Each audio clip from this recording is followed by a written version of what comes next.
All right, let's bring in tonight's panel to discuss this further. National Senator M.Canavan and former Labor State Secretary Cameron Milner. Good to see you both. So we now know, as I've just been saying, that there are 2 new additional Australian brides, women, being held separate from the original 11 women and 23 children. These 2 are deemed extremists by the camp manager, although, as I've repeatedly pointed out, Australian authorities haven't had access to this group since 2022. Now, Matt, surely this is another cause for concern why these people shouldn't be rushed home before our authorities have even been able to interview them.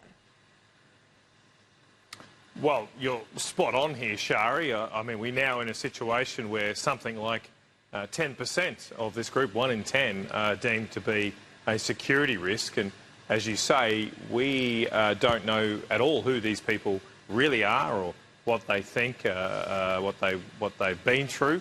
No Australian officials have been able to assess that. So, to me, when you've got a group of people where 1 in 10 could be a serious risk to the safety of Australians, and all those people have had similar experiences in recent years, all those people have gone and left Australia and associated with or probably the worst terrorist group in the world, well, they're just too big of a risk to the safety of Australians, and they should not come back to this country, because that should be paramount.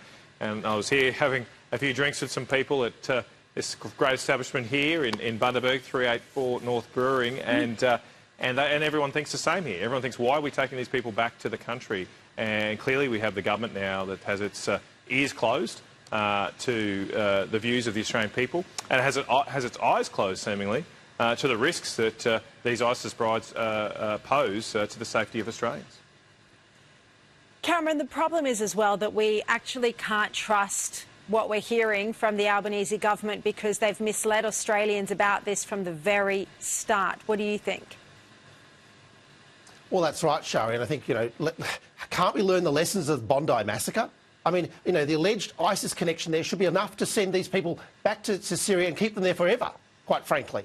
But no, we have a government that's rolling out the red carpet. Why? Because Tony Burke's chief Muslim vote whisperer is over there with the passports, because he wrote before the election, if you vote for Tony Burke, we'll get the brides back.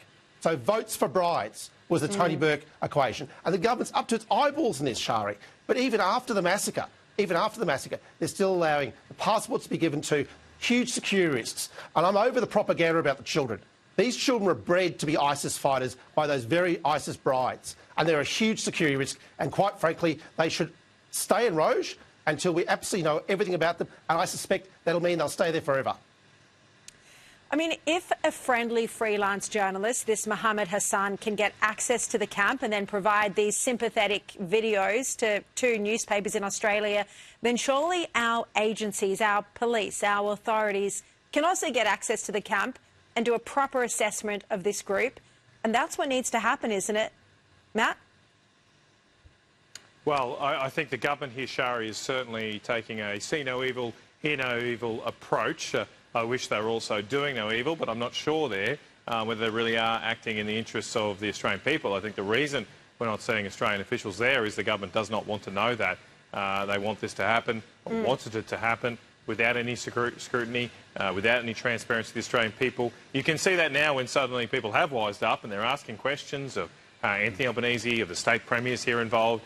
They're treating Australians with complete contempt, saying you do not deserve. Jacinta Allen, the Labor leader of Victoria, the other day said, we don't have to tell you the details of these people, who they're coming, how they're coming back here, what arrangements we have to protect the safety of Australians. Well, actually, I think the Australian people do deserve to know what this government intends to do to keep Australians safe. And a basic requirement of a democratic government in this country should be to be transparent about these issues. All right, let's turn to Iran now, because this is making global headlines. So families and diplomats of officials in Israel and Lebanon have been directed to lead. The threat of US military action on Iran is increasing. Travellers have also been advised not to go to the region and to exercise a high degree of caution for countries like Jordan, Qatar and the United Arab Emirates. This is the 3rd round of Geneva talks is starting. So Cameron, it does seem like US action on Iran is now imminent. We've also heard some comments that I'll play a bit later from JD Vance today. Well, that's right. Look, it should be precautionary that we should get our non-essential people out, our families, the children of diplomats and the like. But the time for talk may well be over. I mean, Iran has had every chance to denuclearise. But if they can't, then force is the only option available. And thank goodness that Donald Trump showed he could do that last time. And if he's got to do it again, let's make sure he does it properly. Matt, what are you expecting here? I mean, the Trump administration, both the president and also JD Vance today have made clear they want diplomacy as a first option, but we're seeing, and we've seen it for a while now, this continued heavy build-up of US military infrastructure in the region. Well, look, obviously Australia here is not being asked or looks like it will get involved, and I certainly wouldn't support us doing so. But we obviously have an interest in what's happening with the United States and their involvement in different parts of the world. Look, I don't see a case has been made here to attack Iran. I feel like 20 years ago we were conned into a war in Iraq, and the case there was at least made. They went to the United Nations and told us there were weapons of mass destruction. That all ended up being lies. But at least there was a case made. I'm not exactly sure what the case here for military action is. It's a very, very serious thing to do. There can be very, very serious and perverse ramifications from taking in action, as we saw in Iraq, and I really hope we don't end up in another Middle East quagmire. Haven't we learnt the lessons of the last 20 or 30 years, how badly that can turn out? Cameron, you want to jump in here? Oh, Matt, you've got your head in the sand, mate. Head in the sand. I mean, Iran is a terrorist state. What's the casus belli? It funds Hamas. No, sorry, you had your say. For goodness sake, these guys have centrifuges where they've got nuclear enrichment going on. Do they? These people have already said they will blow the world away if they get a nuclear weapon. Well, it's the same thing they told about the weapons of mass destruction. Where's the evidence they've got centrifuges? I haven't seen that. Listen to Khomeini. Listen to the Ayatollah. Listen to the mullahs who want to nuke people and nuke Israel. No, if they've got nuclear weapons, the world's a very, very dangerous place, Matt, and we've got to shut them down and shut them off before they get them. Even JD Vance This is all the stuff I heard, Cameron. This is all the stuff I heard in the 2000s, right? The same argument was made about Saddam Hussein, and look how that's turned out. Matt, we're less safe. We spent trillions of dollars. We've had thousands of people die. Why would we do that again? I mean, why would we make the same mistakes we just made 20 years ago? I think the difference here is that Iran feel really Where's safe, the evidence Matt? for centrifuges?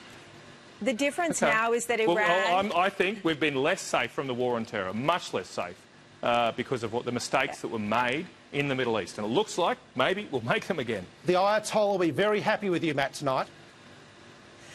I was going to say, I think the difference is that my primary Iran concern is not the Ayatollah, it's the safety of Australians. Going back to the ISIS brides, it's the safety of our country. That's my main focus. And our country was made less safe. We made a massive mistake being involved in the Iraq war, and we should learn from that. There's no suggestion Australia would get involved in this, as you said. No, that's right. But Trump keeps saying to the Iranian regime, commit to giving up your nuclear ambitions, and they just won't do that. These diplomatic talks have been, the negotiations have been ongoing for a long time now, and it's right that the Trump administration can't simply trust Iran. But even if they could, they're not even verbally willing to give up their ambitions for a nuclear weapon. JD Vance, his inclination is to have a diplomatic route. He doesn't want wars, but even he said on Fox News today, you can't let the craziest regime in the world get a nuclear bomb. And if that is what it's looking like... North Korea is probably giving a race for their money. We let them get nuclear weapons. I mean, why aren't we invading North Korea? They're much closer to us. Much bigger risk to our country. Why don't we invade them? I'm going to come back to this topic a bit later because I've done an exclusive interview with Ron Dermer, who is the outgoing Strategic Affairs Minister in Israel, and he knows a lot about this. He's been involved in the conversations. I asked him, he talks about what he thinks the strikes will be like this time, and about regime change and why, in his view, it is important. I'm going to come back to that a bit later. All right, what about this from the Special Minister of State, Don Farrell? He has said, this is a story in the Sydney Morning Herald today, that he wants to expand Parliament more than 40 new politicians. So Labor wants to add up to 14 seats to the Senate, 28 in the House of Representatives. Now, I mean, Cameron, surely the last thing we need is more politicians. But why do you think, Cameron, the Albanese government wants this?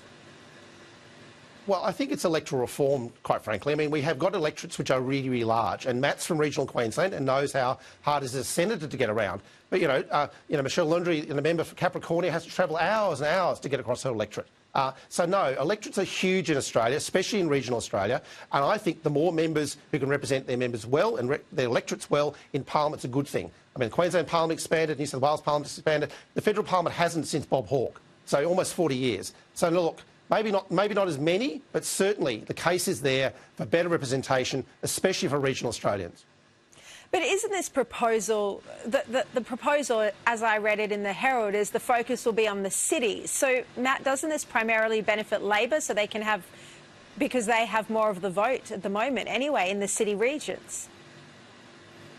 Well, the seats will be proportionate to the population. That is true. But I don't see this as being the pressing issue for our country. We've got the highest inflation, the highest interest rates in the developed world. Our economy is going backwards, clearly. We've got a government that's got out-of-control spending. Our electricity prices are through the roof. Why would we be devoting so much attention to increasing the size of the parliament? I don't understand it. The other thing that we should be more cautious about, I take Cameron's point about the size of electorates. That is an issue in regional parts of our country.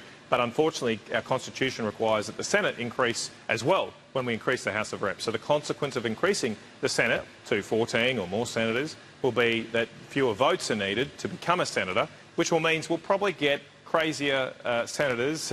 I feel like I'm good friends with Lydia Thorpe. I like her as a person, but I just don't know whether she's got enough votes to be in the Australian Senate. And that's my concern, that lowering that quota is going to make for more crazy people, more craziness in our Australian Senate. It's very, very important because nothing happens without stuff going through the Senate.